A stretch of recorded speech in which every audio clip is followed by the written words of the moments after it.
Hello.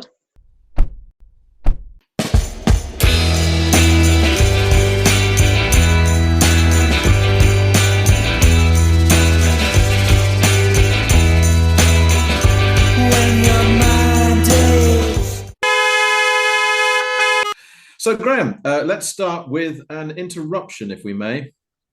Yeah, well, I just thought we should pause to praise someone Oh, from the highest mountaintop. We need to salute Sir Peter Murray. Sir Peter Murray. Do you mean the Don't DJ? you know don't you know who Sir Peter Murray is? What, the DJ? Pete Murray? No. Someone of more cultural weight than that. Really? Yeah. Sir Well, I'll Peter tell you this Murray? because you're not going to get it. You clearly have no idea who Sir Peter Murray is. Sir Nope. Peter Murray founded Yorkshire Sculpture Park in 1977, Oh, yes. 57 years ago now, He did. near Wakefield, Yeah. at Bretton Hall in the Yes. beautiful West Yorkshire countryside on Yeah. that massive sloping hill towards Yeah. the river. All those Henry Moores. Exactly. And it's a great place that you and me go to. It's the largest of its kind in the whole of Europe, Yeah. including outdoors and indoor galleries. Yeah. And he's been honoured by the V&A in London. But the honour's a Oh. bit strange because, as you know, most sculpture is tactile and Mm. tangible unless it involves light or mist. So, what are the V&A doing in London? They're doing a tribute to Sir Peter Murray, which is an AI generated piece of artwork.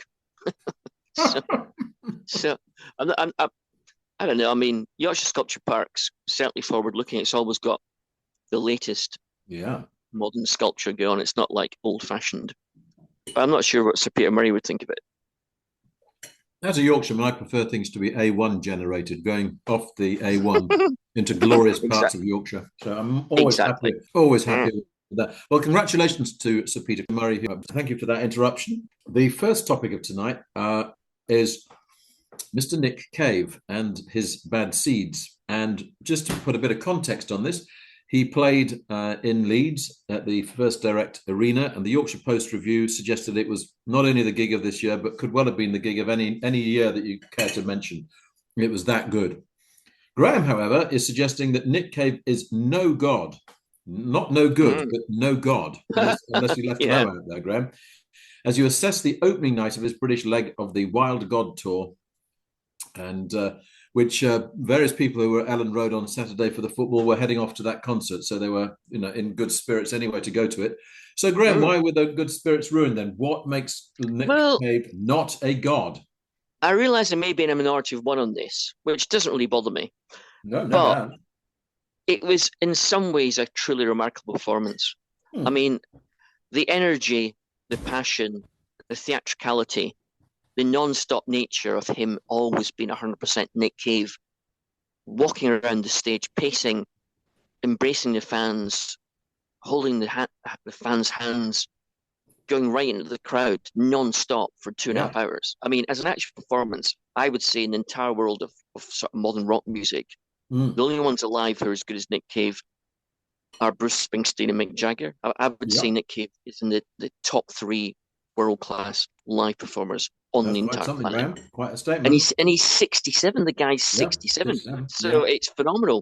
Hmm. But beyond that, I was troubled quite a lot by the content, not by the style.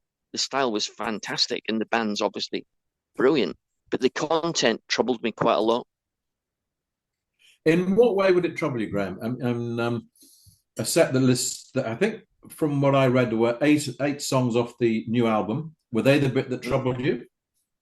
Slightly. I mean, I realized that when we talked about Wild God in August when it came out on the podcast, Mm. that one thing I hadn't mentioned, I meant to mention, was that the album only made sense really if you treat it as a gospel album.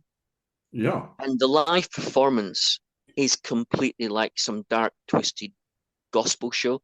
And Yeah. he's even got backing singers on stage, black backing singers in Mm. long gospel-like silver gowns on the back row, belting it out. Yeah. And I realized that I was right in the money when I failed to say that in August, Mm. because it was like a weird gospel show. And I wouldn't say exuberant. It certainly wasn't joyous. No matter what Rick tried to say about being positive and the Mm. importance of love, it wasn't Mm. joyous. I found the whole thing slightly disturbing because it felt, and I've seen him live 7 times, and I've got 13, 14 of his albums, so Yeah. I'm a proper fan. Yeah. I've Yeah. been for a long time.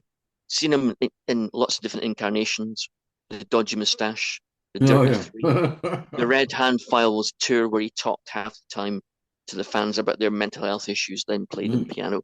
I've seen the works, but this one, I don't believe in the cult of Nick Cave. And since his son Arthur tragically died in 2015, which influenced Skeleton Tree, which I Yeah. think is his best album in the last Mm. 15 years, Mm. by a country mile, better than Yeah. Ghosteen, better than Carnage, better than Wild God. It totally sums up grief, but in a beautiful, still listenable way. Mm. Mm. Uh, Great songs. But since then, he seems to have developed a cult where he has this relationship with his fans, or a lot of them, where they come bearing their victimhood, and he Mm. comes bearing his victimhood, and they Mm. sort of meet in the middle. And I find that first of all disturbing, and also he didn't he delved in those waters, but without actually offering any real succor. I don't think he's capable. He's too intelligent. He's too much of a critic. He's got too much of a dark sense of humor to Mm. be a preacher who can deliver salvation. He raises the prospect of it, and then he can't do it. So I find that whole aspect of the whole gig, which was a gigantic part of it, because the songs were all tailored towards that end result. He wasn't playing a greatest hits whatsoever. If the song didn't fit that theme, he just didn't do it. So the only old songs he played were songs that fitted that biblical theme. And Yeah. I didn't feel comfortable with that whole theme, even though he's always had that aspect from the very beginning, even Mm. in the birthday party in the late 70s, early 80s. He's always had that biblical, gothic, religious feel to him, but he didn't used to pretend to identify with his fans' problems. He was an artist, and now he Mm. seems to be somewhere between an artist and a therapist. But you were saying that maybe he didn't provide, you said the crucial word there, interestingly, the word sucker. And that's Hmm. the SUCCOUR version of sucker, not Yeah, sucker punch. Although yeah. interestingly, of course, if it had been SUCCOUR and it had worked, then it would have been a sucker punch. But is that something Very that good, very actually, impressive. I mean, I hold, I go to church every Sunday. I take services as well. And um, comfort and succor, I think, is part of that. But I think it's interesting where maybe he's searching for it, but isn't finding it, and maybe actually that's something is that what causes the discomfort? Well, I mean, he's too much Nick there's no Cave. guarantee of succor in religion. There isn't. It's what people cherish No. and hope for, but it can't be guaranteed. It can't. Well, Nick Cave is too Nick Cave to Yeah. totally go for that whole thing. So Yeah. he now says that he goes to church regularly, but he Mm. isn't really a total believer and he's not really a Church of England person. But he Mm. finds some spiritual feeling in a church, which is totally fine. But his gig goes beyond that. And he does talk about love and love is everything occasionally. But Mm. most of his songs, he doesn't really believe that. He's got too much of a dark, almost cynical view of the world to give himself to that idea. So having raised all the issues and having got involved with these fans' own personal issues, he can't possibly deliver on that because he doesn't truly. He's not a true believer. You know, So, so, he's so, so, if yeah, he is a true believer, what is he a true believer in? he's an artist. He'll never be anything except an artist and a great Yeah. artist. He believes in the power of art and culture, in music, in thinking, in reading. It's So, completely in his bones. so is by comparison, is religious succor um, something that's not on a level of art? That it's something simpler, and that actually, if one was to put it through artistic exposure, the likelihood of succor is less. Well, faith is certainty. You have to have faith. You have to have a feeling of certainty. And art is about questioning everything Of and course, seeing things of in course. complex ways. Mm. That's art. Mm. Simplistic art isn't good art. And No. religion has to be, to totally work, have some element of being simplistic. Although obviously faith really is quite complex, but it doesn't work at all No. unless you give yourself 100%. Yeah, Anything you less have than to give over 100%, to it. I mean, 95%, it's not yeah, going to work.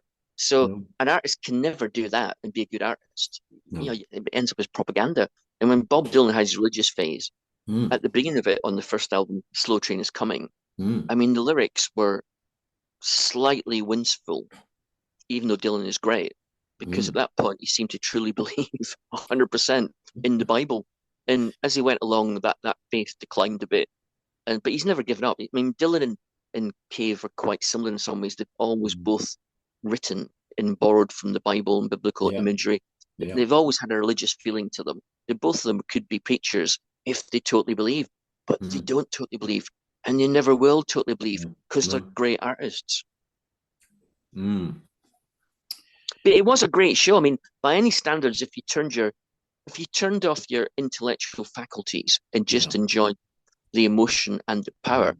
I mean, the Mm. versions of From Her to Eternity, Tupelo, Mm. Mercy Seat were staggeringly powerful. Mm. And even a couple of songs off Wild God, which I didn't rate on the album, Mm. Joy, which is quite joyless on the album, Yeah, yeah, yeah. and Conversion, Mm. both those tracks live were way more powerful on record. Mm. And it made me feel that if it actually recorded Wild God live, it would be a better album than it is. Mm. So it had lots of things going for it. And the way he prowled along, he had this long strip of a tiny strip of stage which went right along the whole span of the arena, Yeah. so he could delve into these fans. And he was Mm. always going from the main platform to Mm. that slither of stage up and down the whole time. And Yeah. he always wears a suit, obviously, but this time he was wearing a shirt and tie. And he was behaving basically like a sort of psychotic Frank Sinatra. He had loads of charisma, but he still looked like someone that, if you went out for a drink and a night out, you might end up left naked in a field 500 miles from the bar. He still had that element about him, which is part of his appeal, but it doesn't help him as a preacher, really. He's a sort of preacher that you wouldn't trust with your daughter still, Mm. which is what makes him good, but it doesn't make for good therapy. I don't like this whole cult of Nick Cave thing Is whatsoever. the cult of Nick Cave that is a rock god? No, it's beyond that. Because of his Red Hand files and the tour, Mm. he's built up a Mm. relationship with his fans based on them sharing his troubles. So when I went to the Red Hand Files tour, Mm. Sage and Gateshead, about 7 or 8 years ago, and Mm. asked the question to him, everybody else's questions, and there was a lot of questions because it Yeah. was a long show. They were Mm. all about how they were thinking of suicide, but Nick Cave had saved his life, saved Mm. his or her life. Mm. It was that sort of level of Gosh. Yeah. mental health issues, Mm. Yeah. which I just found a bit, Mm. it was a bit like a sort of like non-entertaining version of a reality show. Yes. Yeah.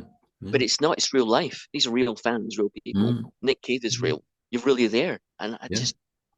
I think these are dodgy waters to wade in. But Nick's always been a man for pushing the boat out, Yeah. or the Absolutely. boatman's Yeah. call out. Yeah. So, Yeah.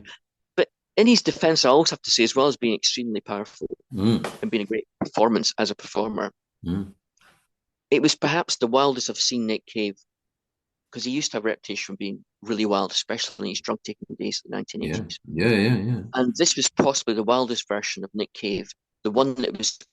closest to his younger Mm. self Mm. that I've seen in the last 25 years. Mm. And the death of his son Arthur seems to have affected him so profoundly that Yeah. he's probably in mental attitude closer to what he was as a 25-year-old or a 30-year-old Mm. than he's Mm. been since he was 25 and 30, which makes him quite an amazing artist. Yeah. I'm just not entirely comfortable. So I, by contrast, only 2 nights earlier to that, went to see Chrissie Hynde and the Pretenders, of which Chrissie is the only one actually. So I'm not suggesting that the musicians that she did have were pretenders, but they were in the style of the Pretenders, as it were. But Yeah, very yeah. much. Our own tribute band. Well, I mean that's, and I don't mean that I'm being, because it's a flippant way of putting it.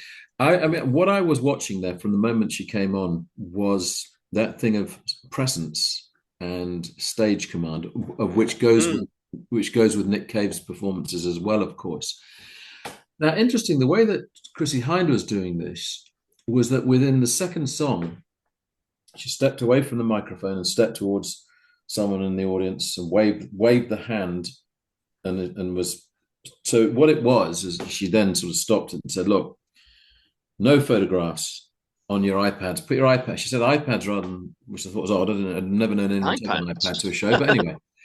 And she said, "We stop if anyone takes out a camera." And only one person later on took out a camera, and she again stopped it at that point.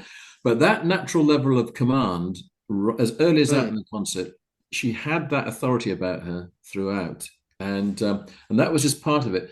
I did also think it was damn refreshing that no one took photographs. It was a blessed relief. I get so fed up with it, and so everyone was just in the moment, and I think it made for a better gig. Just focusing, just concentrating, and no distraction, nothing in the way. Out and out, pure rock and roll night. She largely concentrated. Obviously, the new album featured, but the mood of the gig was forthright, aggressive rock. So if we go back to the second album days, I mean, actually giving examples of a song that wasn't played, "Bad Boys Get Spanked," whatever, it was in that style. That, although that song didn't feature. So the love side, that tender voice that I think is actually, from my point of view, is my favorite side of Chrissie Hynde, was less significant in the concert, though there were moments. Really? So there wasn't much purring or slightly sensual. We didn't cooing. So she didn't do that. Yes. So "Jealous Dogs" wasn't in there for one of her barks.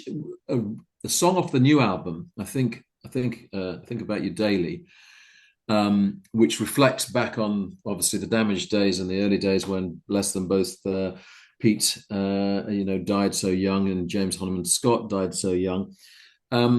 She reflected on that in the song, and that was one of the ballads within the piece. I thought that was interesting that had come into the songwriting, looking at being an older person and looking back on that. But at the same time, there were also outstanding versions of "Private Life," which is always going to be one of the favorites. "Talk of the Town" was done. "Don't Get Me Wrong" was done. "Back on the Chain Gang." So you had some of the hits, but then things like "Message of Love" was not there. "Thin Line Between Love and Hate" was not there. And interestingly, not even "Brass in Pocket" was there, which of course is a song that came about because she heard the term "brass in pocket" in Yorkshire. The first time she'd ever heard that expression. So to me, it's a Yorkshire song, and I was very surprised that even in Yorkshire she didn't play it. Also, of course, it's got that line in it, "So reet," which is the Yorkshire way of saying right. So, maybe she's had enough of playing that song. So she wouldn't have played any of the sort of like slightly sexual songs on the debut album, The Pretenders. She played Precious. She did play Precious from that first. One called Up the Neck. There's one called Up the Neck. No, she didn't play that. She played Stop Your Sobbing. But these are all quite poppy. I meant the ones that are a bit sort of sensual, where she was really cool. There was less of that. There was less of that. She, what I like though, she was just completely natural throughout. So if, for example, James Oldman on guitar sort of fluffed an intro, she kind of made a joke of it about how long they've been on tour.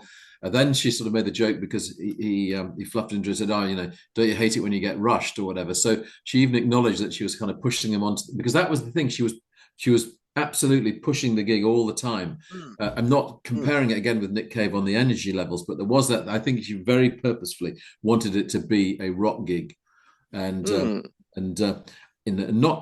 mean, for me, who is my top 10 songs of Pretenders, nearly all of them are the more romantic songs, or the songs of relationship songs, or sad songs.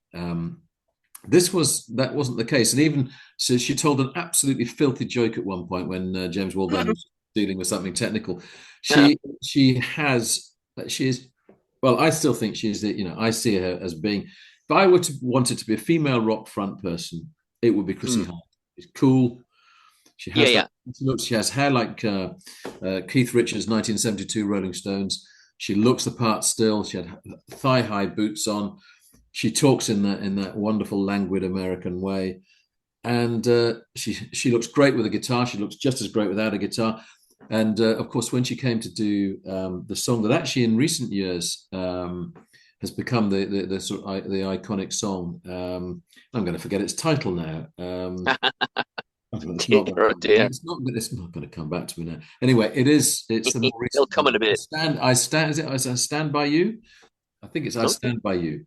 So that was done pretty raw. I mean, it was the one that the audience really cheered for, because obviously I think it's that thing people connect with songs through long lives, and maybe sticking by things and standing by people. So that was powerful within it.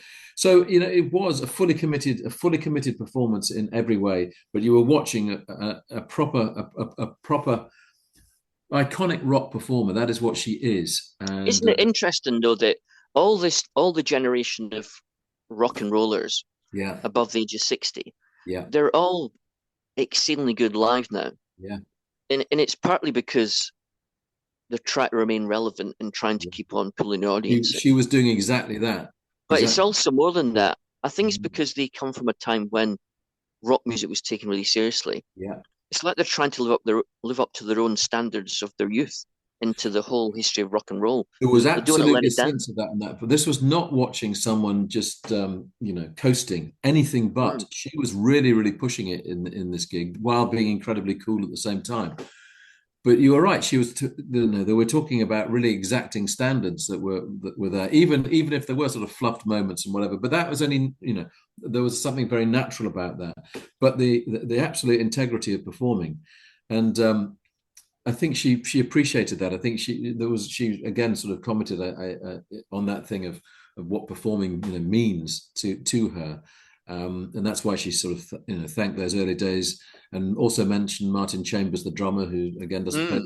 She did tell a nice line of his where he'd said it's a line about welcome to Great Britain. We apologise for any inconvenience, and which is obviously he must have That's said quite from good. very early days about this is what Yeah, this is what it's yeah, like like in this that, yeah. country. Yeah, So there were yeah. lovely little moments like that, little bon mots that she put in there. But I've always thought, yeah. it was Oh, uh, mm, it was really a case of someone I think really enjoying performing. And obviously the Relentless album that came out last year, the clues in the title, it was a very relentless way of playing that they did this gig. And she's someone who's still at the top, still at the top of the songwriting game. The lyrics are really powerful and pertinent still, but as I say, reflecting life now, as I think she's in her 70s now, and looking back on the past, and which inevitably songwriting will do, but with a what's the word? purposeful. Purposefulness in Yeah, doing. yeah. So Well, to me, she's like the only other female performer of the rock era mm. still doing it live that matters is Patti Smith, and So there's one other she's as better well. than Chrissie Hynde. There's Debbie Harry as well, I would suggest. Yeah, I think Patti Smith's better though. When I saw Patti Smith in Leeds, that was a truly remarkable gig as well. When Mm. that wasn't that long ago that she played. Yeah, I did think there's also an element I felt, and not. Oh, wait a minute, PG Harvey. Wait a minute, I'm going to have to reassess this whole Okay, list. yeah, There's okay, also that's a PG fair Harvey. point. Then there's Kate Bush. Holy, holy, holy, holy. But they're all Mm, about that. They are all to exacting standards mm, that plays certainly are. that respects the repast, and also respects the fans clearly. And I was thinking there's also an element of, I mean, to call her like an eminence grise is I don't really mean that, but there is that sense as well of personality, which I'm comparing with a Marianne Faithfull, which Celestine didn't agree with me about that. But again, it's that thing Mm. that I think the appreciation of Chrissie Hynde, as like with Marianne I Faithfull, think as they she grow could be older. Marianne Faithfull if she wanted to be, but Mm, she's too much into pop and rock. yeah. Whereas Marianne Faithfull, she used pop and rock, but she wasn't really I, into pop and rock. I suppose the comparison that I'm making is the way is the way that the iconic status has grown with the years as they pass. In Mm. terms actually of a musician that she reminded me of more, it was Lucinda Williams, the American musician as well, Oh yeah, yeah, who yeah, yeah, very yeah. much struck me as Mm, being mm, like that. That to me is where I mm. want to make the comparison, I think. So that was Thursday night. So we saw between us, we saw a wild god and a wild goddess. That's good. So that's the main two topics tonight. Now let's just what else, Graham? Is there maybe a time for an interruption Sid when and we go on Nancy, to Sid and Nancy yeah, film from Sid and Nancy, 1986. Strange enough, I'd been thinking about that film, but for Have you? reasons that we'll come on to, Okay. which is we'll come on to the news, obviously involving the lead actor in Sid and Nancy. But the Hmm. 1970s never stopped. You suggest reappraising Alex Cox's Yeah, 1980 film Sid and Nancy, nearly 40 years on, starring, of course, Gary Oldman as of Sid Bishop. course. Although it could have been Daniel Day-Lewis, Alex Cox, the director, nearly picked Daniel Day-Lewis, Did? but eventually went for Gary Oldman. Yeah. Now, I remember seeing it at the time in 1986 and thinking it was a bit cartoony and not Mm, totally loving it.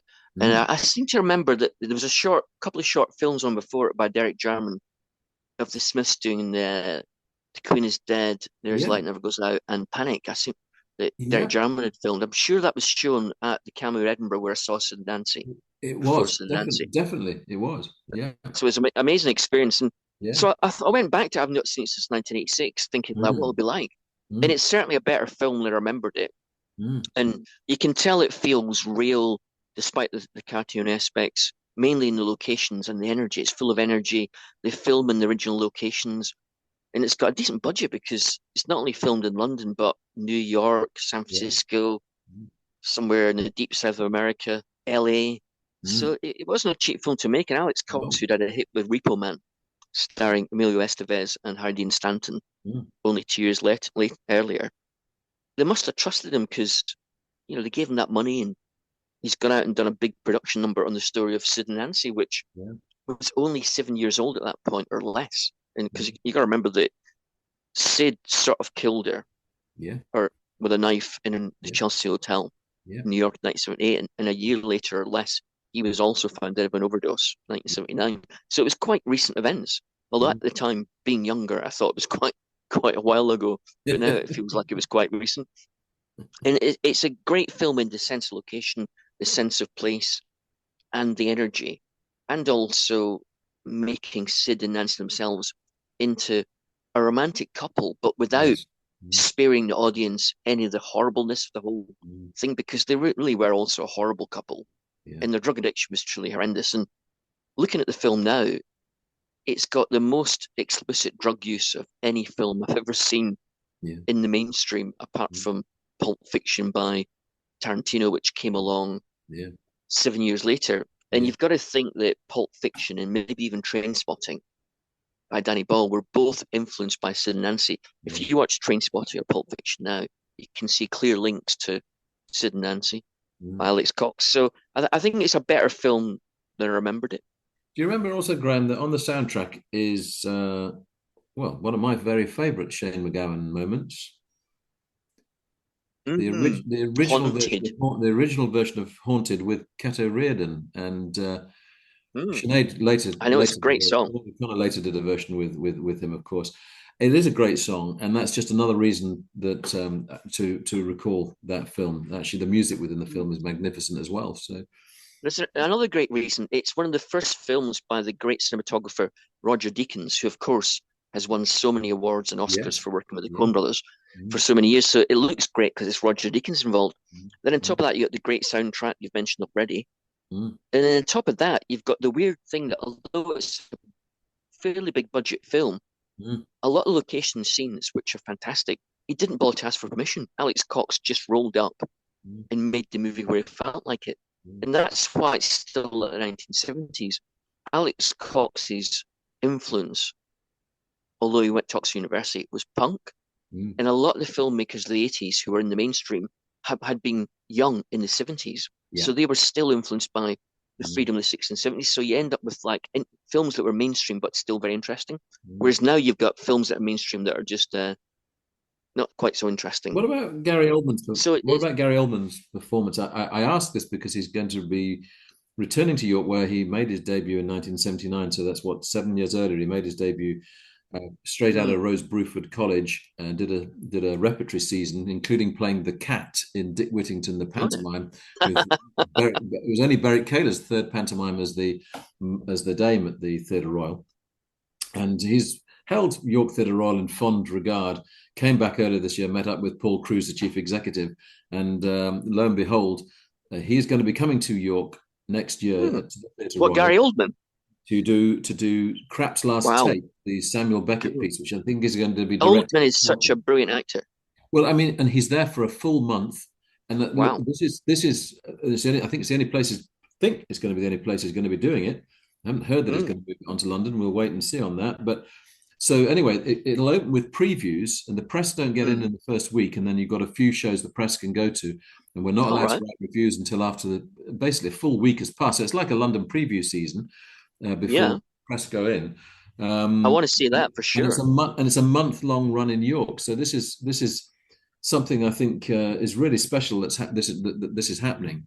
Mm. It's the most significant thing that Paul Cruise has done since taking over as chief executive to bring Gary Oldman to York. Um, Well, he's such a brilliant actor, and he's and he's what good in struck you about everything his he does. performance? Because this is a comparatively early film for him. It was the one that really he got noticed in. What struck you about Gary Oldman's performance in it, Graham? He's very together, very coherent. His Mm, facial features at all times are very, very what's the word for it? Very whole. He's a mm, whole person.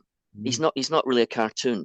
I think mm, the problem is that he's too intelligent to be Sid Vicious. I mean, Sid wasn't totally stupid, but he certainly gave a good impression of being totally mm, stupid.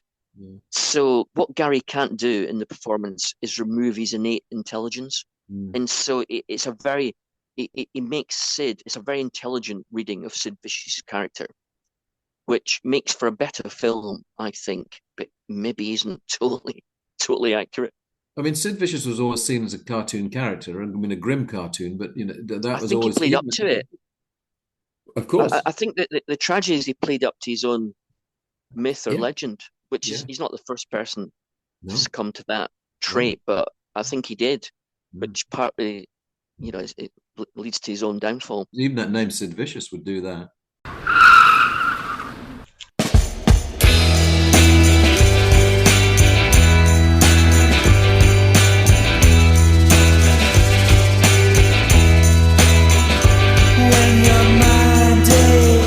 You've been listening to the podcast Two Big Egos in a Small Car. Your hosts were Graham Chalmers and Charles Hutchinson. This was a Baltic sub production.